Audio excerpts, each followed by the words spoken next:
The Witch Chronicles, From the Depths Below. Written by Desmond Lynch. I have been told that to drown would be a benign death, peaceful even. Rest assured, I can tell you, it was not.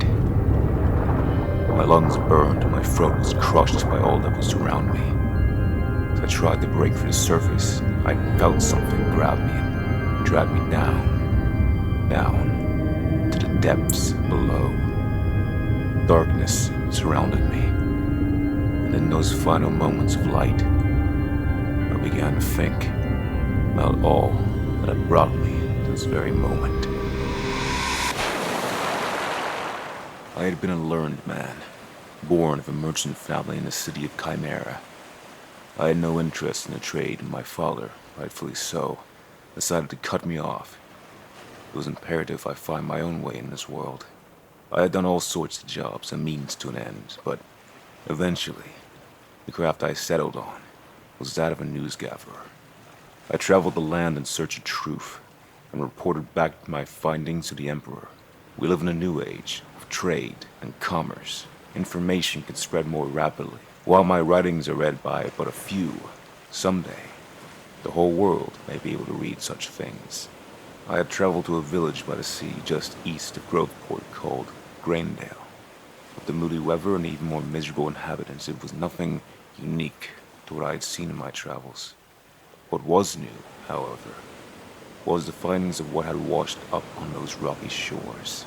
Bodies of poor souls lost at sea, pale, bloated, and malformed. This was not newsworthy, of course. The sea is violent and cruel, as any sailor would tell you. What was worthy of my attention, however, was that by nightfall these poor souls had been laid to rest in the earth below. But in the morning, those graves so freshly dug had been turned asunder, and bodies were torn right out of the coffins that had been hastily made for them. Grave robbing was the first assumption, though who would rob nameless, faceless, bloated corpses of not a penny to their name was beyond me. But upon closer inspection, it was learned that there were markings from within the coffins themselves. The bodies seemed to have dug their way out. They burst right out from the grave. These creatures must have been exceptionally strong. They disappeared in the morning and were not seen again until days later. I spoke to one of the men, pale with fear, a cold sweat crossing his restless eyes and half drunk. He told me how they had set out that morning, only to soon find themselves upon rocky waters where they would realize it was not the waves that rocked the boat. Upon looking down into the waters, they would gaze into the lifeless, bloated faces of those very poor souls they had buried earlier. They fought tooth and nail, clawed their way back to the shore, saving themselves from being dragged down into the deep. After a while, it turned out they were the lucky ones. Boats would soon disappear. Some children vanished after playing along the shore. Then, nobody was allowed to go anywhere near the water. The food was running low, and it seemed only a matter of time before they had to venture out to sea once more. If I had been a sensible man, I would not have accompanied them out to sea. I would have stayed on land in a warm, dry bed and laid to rest all troubles and woes. But I was a sailor in a past life, and good men were in short supply. And so we set a sail. It was a good catch, nets filled by the dozen. It was evening by the time we made our venture home. The sea turned black as the boat rocked and tore asunder. The wood cracked as the ship began to sink. The men cried in fear, and then darkness, silence.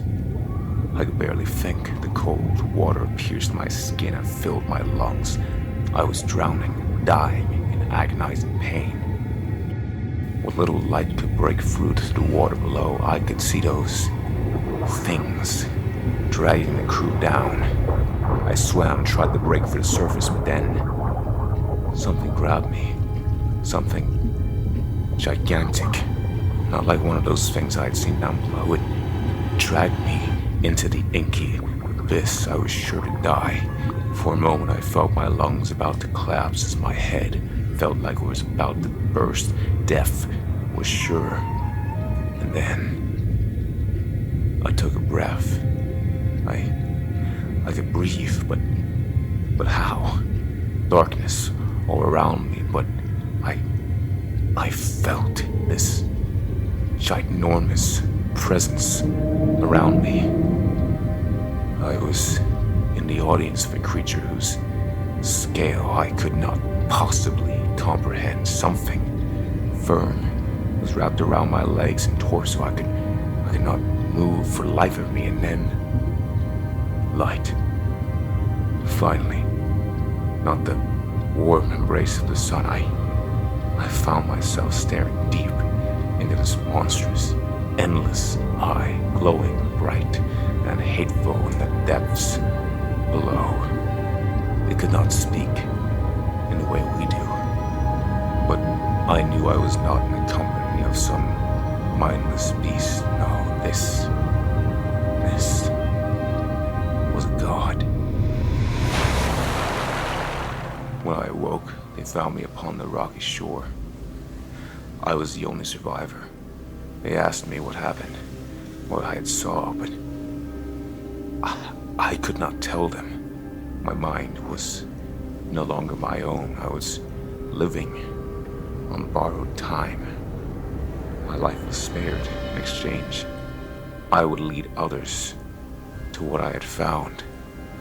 I had to tell them to venture forth out to sea, to find this Lord of Darkness, so that they too may find salvation in the depths below.